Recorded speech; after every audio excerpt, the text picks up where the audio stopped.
welcome to January. Unwrapped! Woo, woo, woo, woo, woo. We read a decent amount of books this month. Tess won the I challenge. did, with 9 books. Ha, ha, ha, ha, ha. But it was a good, very Variety. range. Yes. Mm-hmm. This is probably the biggest range I've ever had. You did really well this month. Good job. This is I'm proud called of you. range. That's called range right there. Home on the. So you have to go first. Nice. So first, I read The Authority by Warren Ellis. I read Tom King's Jenny Sparks a couple months ago, and I didn't quite understand it. It was really good, and I liked the story, but I wasn't familiar with the character. So this is a little bit more in depth on her. It got wet, so like, it's weird. Anyways. I really enjoyed this. It was really funny. The characters were really well written. It is a whole new superhero team that takes place. Why are they existing? I read this at the beginning of the month. Or no, I read this in the middle of the month. Why don't I remember it? It was very good. There were a lot of new characters in it that I had never read about before. And I really enjoyed all of them. So I feel like this is a really cool place to start if you're looking for a little bit of like the side characters of DC, I guess, and a lot of them have their own series and whatnot that I will definitely be checking out. It was really good. I love these DC compacts a lot because it introduces me to a lot of different things that I probably never would have read otherwise, because a lot of this stuff is out of print. Not no more. But it was really fun, so you should read it just on the basis that it was really fun. And Vault Comics is copying with these compact editions. Copycats. So I read the Witchblood compact. This is a whopping 10 issues, I think. Wow. And a little floppy. $15. That's not bad. Yeah, this is like $10. And how many issues is it? Yeah. Vault needs to pay attention. Yeah. No, but these compact editions are great. But of course, Witchblood is a Hillis family favorite, so we have it in mini formats. I just chose to read the little tiny one Because it's more fun that to way. hurt my eyeballs. Oh, yes. But Witchblood is about a witch and some vampires. What? Right? Who gave that away? And our main character, Yana, has a familiar that is hilarious. I love him. And anyway, she's on a journey, and she's trying to stop these horrible vampires named the, oh my god, what are they called? The Hounds of Love. She's trying to stop them from taking over the world. I like the art. And the journey she goes on, she meets some, I thought they were witches at first, but they're not. They are what are they called? Hex hunters. Hex hunters. And then they all kind of band together to stop the vampires and the end of the world. The art is beautiful. It's very, very vibrant, and I love it so much. It's a good time. Heck yeah. But she just wants to be left alone. Just leave her alone. Valid. Okay? Me too. Same. She's old and she's tired of your shit. Aren't we all? This is really, really good. I'm gonna have to steal it or order myself a copy. Yes. That sounds more likely. I'm surprised you haven't read it yet. I am too. Because Philip is like, Talks read this, it's about my it all the favorite. time, yeah. Anyways, next I read A Cannonball. I love a book about a post-college breakdown. And this was exactly that. So our main character, Kelsey, she is fresh out of art school, and she's trying to get her work published, but she's absolutely falling apart, and I love that for her. This is just a very fiction or non-fiction? It's fiction. I think it's based on the author's life, like a little bit. Okay. And so she's trying to get published in different things, and also just like live her life. But everybody's like, you should get an actual job, and she's like, absolutely not. Why would I ever do that when I have this expensive art degree? Mm-hmm. And I really felt that, and so oh no, the character's name is not Kelsey. The character's name is Caroline. I'm so sorry. I was reading the wrong back. I apologize. Okay. You tricked me. I did. I'm so sorry. I'm so sorry. I was reading the back wrong. And they kind of sound the same. So it's probably based on her life. and I'm sure it is. And so it's her trying to get published and also trying to like live her life, and everybody kind of hates her because she's a little bit rude and very much herself. I love that. It has a really interesting ending because she does end up getting published and basically succeeding in every sense of the word. But she's still left kind of like, well, what do I do now? What do I do now? And she doesn't actually like, I don't know, she doesn't actually get what she wants by the end of this. So spoiler for that. But it was really good. I enjoyed the art. It's really funny. I liked it quite a lot. You should. We love some blue hair baddie. We do love a blue hair baddie. Like, she's got teal hair. She does. Hey, look how cool we are. Dang, I'm tired. Okay, let's go. I read Wallflower by Iasmin. I want to read this. Omar. This was really cute. I love the art. Her facial expressions, and it's so cute. I'm really excited to read this one. So cute. She did Naira and the Djinn. Yeah, which I liked a lot. It's really similar vibes to that. Mm-hmm. Completely. But this one is really hard to describe without giving away too much. But basically, our main character, Marlena, she can see flowers on everybody, and the flowers tell her something about their personality. And then she meets someone else that also can see the flowers, and they don't really get along at first, and their parents are trying to keep them apart. And then we find out why that is, and more of the history of why she sees the flowers. So that part was really interesting to me. And then how they like create a friendship. But the flowers were very symbolic, and you know, everything's a metaphor. Of course. I'm excited to read this. It's a very unique premise, I thought, and I just love the art. It was great. Heck yeah. It doesn't always have to make sense, but it's beautiful. That's what really matters. Exactly. That is what really matters. I'm excited to read that one. I bought it. I just haven't gotten around to it yet. So maybe that's what I'll do tonight. Next, I read I Am Their Silence. This is about a psychiatrist. She's absolutely brilliant at what she does. She's the best psychiatrist ever. So good, in fact, that one of her clients invites her to the reading of her grandmother's will. The client's grandmother's will. Sorry. And this one got wet too. I don't know what happened to all of my books. Anyways, it is absolutely insane. There's like a murder happening, and the family that she's visiting is absolutely insane, and there's so much going on with like money, and it's like rich family people, and Eva is absolutely kind of ruining literally everything, and her client's like, please leave, but Eva's like, I'm in this now, and I'm absolutely destroying everything around me. So this is all being told. Eva is actually, this takes place after the fact, and after she's like been arrested for murder and all of these things, which is explained in the first like couple of pages. You just jump from a will to murder. Yes, exactly. And she's oh my god, it's insane. She's explaining all of this to her psychiatrist because she's been like, I'm not crazy. Turns out Eva's a little bit crazy. And because she's currently going through a breakdown of her own while all of this is happening. She is also bipolar and just completely manic the entire time. And so she's trying to explain everything that's happening and how it's not her fault, but it's a little bit her fault, but it's not actually her fault.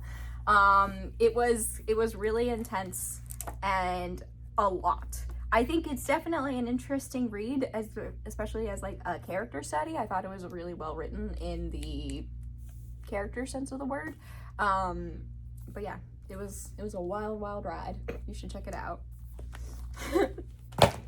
I read The Silence of Our Friends. This is written by Mark Long with art by Nate Powell, and it is based on Mark Long's childhood.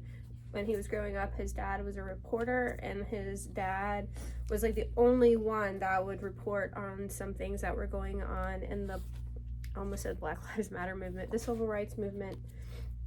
And so it is based on that. Of course, Nate Powell's art is amazing. Yes. But it's really about standing up for what is right and speaking up when it matters. So like at the end, there was a court case, and he spoke up, and it changed the trajectory of the court case. So it's a really important story. Mm-hmm. Nate Powell, as always, does an amazing job. Heck yeah. Yeah. Very cool. We're so good at this game. Next, I read Batman Huntress Cry for Blood by Greg Rucka. This was really, really good. I remember enjoying it a lot. It's an oldie. It's a little bit of, yes. I got it at Cerebral Vortex, actually. I remember really enjoying it, but I read it at the beginning of this month. But it features the Huntress and the Question, and they're trying to... God, I don't remember it. I'm so It's sorry. Huntress, that's all you need to know. It's really good. I really remember reading it and enjoying it, and the writing was very good because it's Greg Rucka, and he should write every woman ever.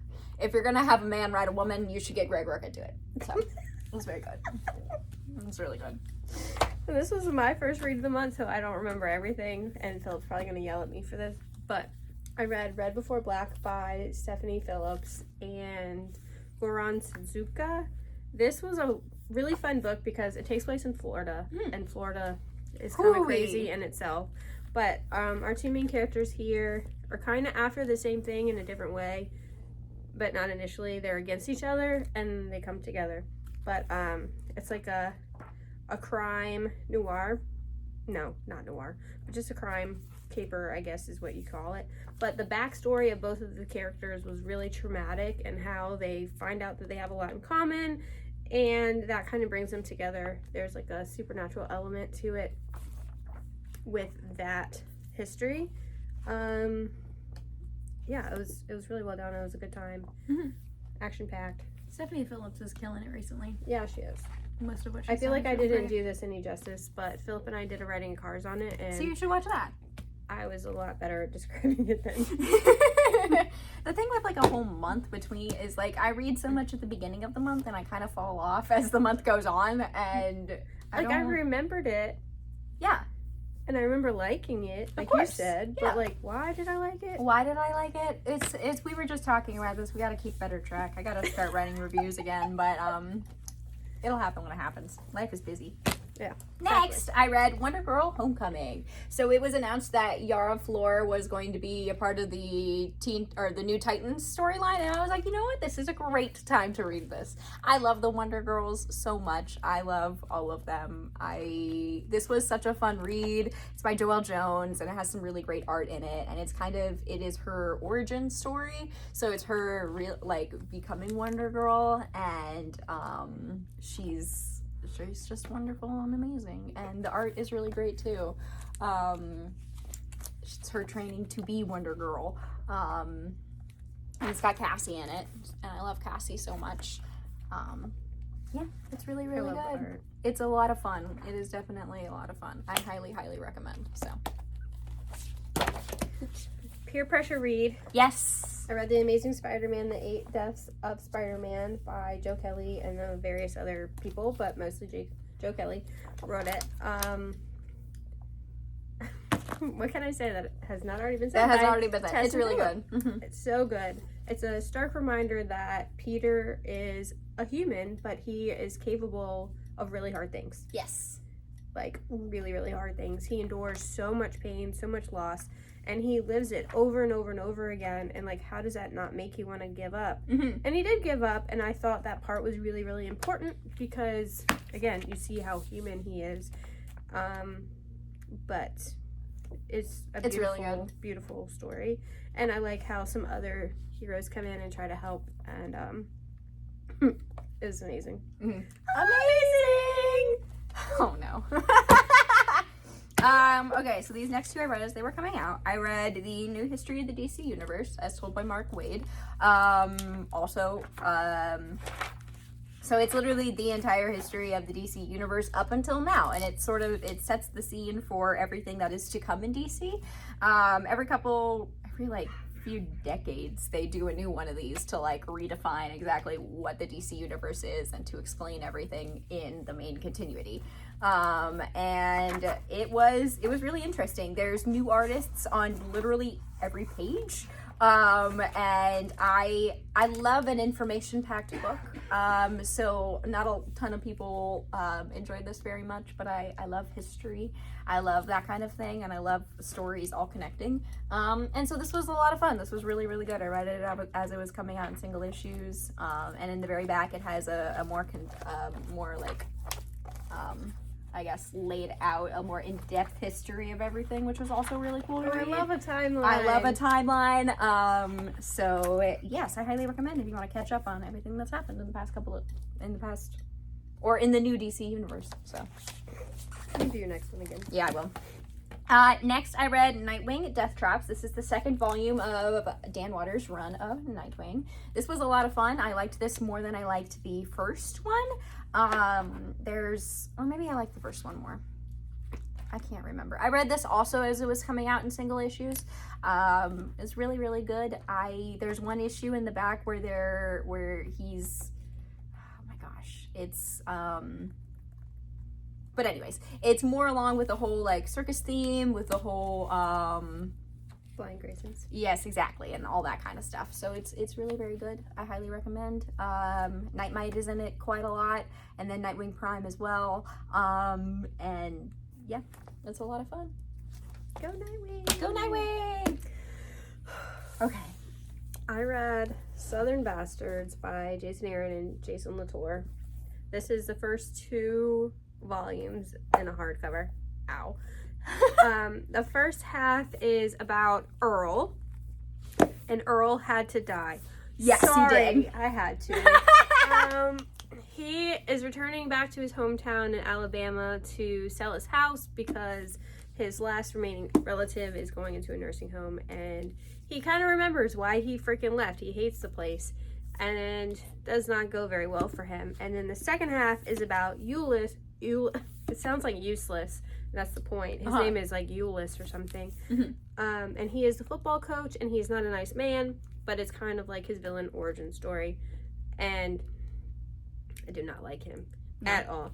So I'm curious where they're going to go with that, because all the characters are freaking bastards. Bastards. But the ending left hope for something that I might really like. So that in itself will get me to read the rest. Heck yeah. It's a lot of racism, a lot of football, and a lot of all of your favorite murder and blood Mhm. and gore, and a really big stick. Yes. A really big stick. Do you want to see it? Maybe I should just read it. There's the big stick. Oh man, there is a big stick. So, there's that. Good times. Good Either times. you love or hate your hometown and you left, and you're never going to go back, or you're staying forever. There's like no middle ground. Yep, that's typically how it goes. That's what that book is about. Next, I read We Three by Grant Morrison and Frank Whiteley. I'm sorry. This is another one of those ones where it's like, what can I say that has not already been said?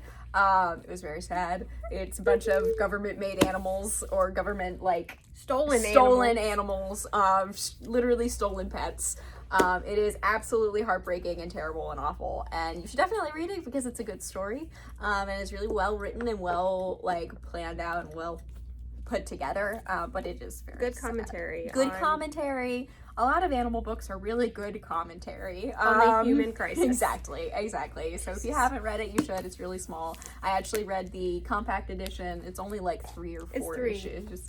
Yeah. And each issue is, the cover is a missing It's poster. a missing animal poster. For the dog, the cat, and the rabbit. And it's it's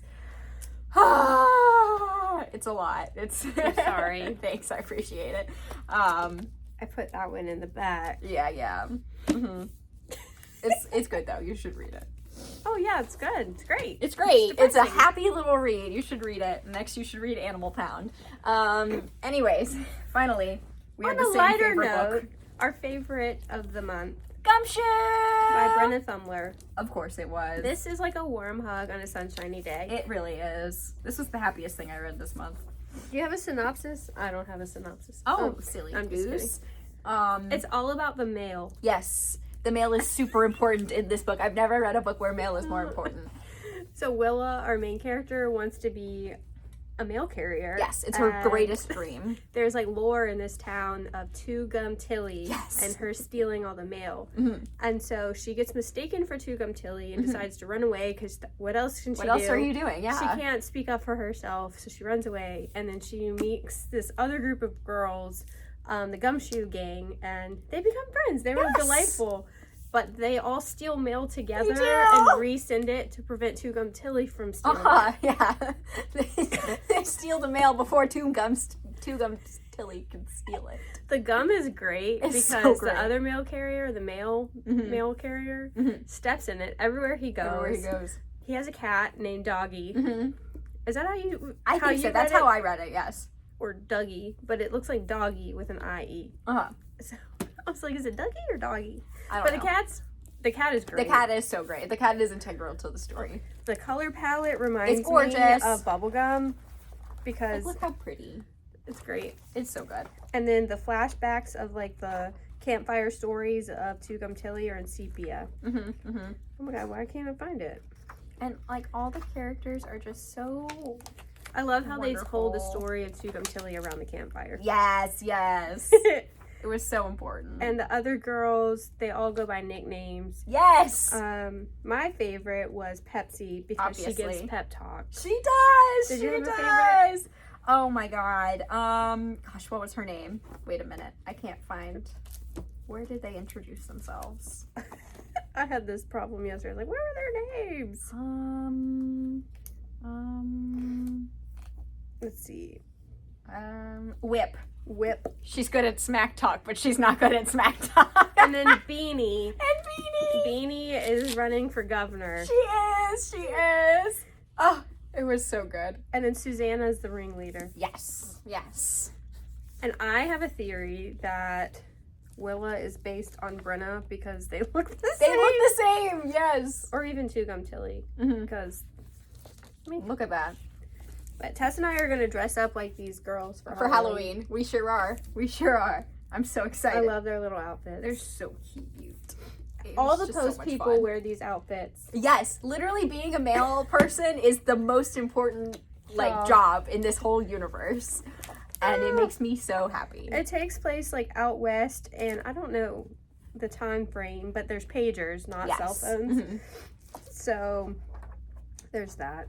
It's so good. Oh my god, I loved it so much. It was so much fun. You should read it if you haven't yet.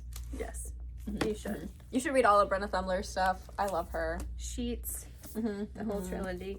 So good. So good. At the root, it's a friendship story. Yes. And it's about like finding yourself in a very roundabout, weird way. Yes. But yeah, Very good. very good. Very good. Okay, thanks All for right, watching. thank you so much for watching. Go read Gumshoe. Go read Gumshoe. Yes, that's the most important thing. And we'll see you next And we'll month. see you next month. Bye. Bye.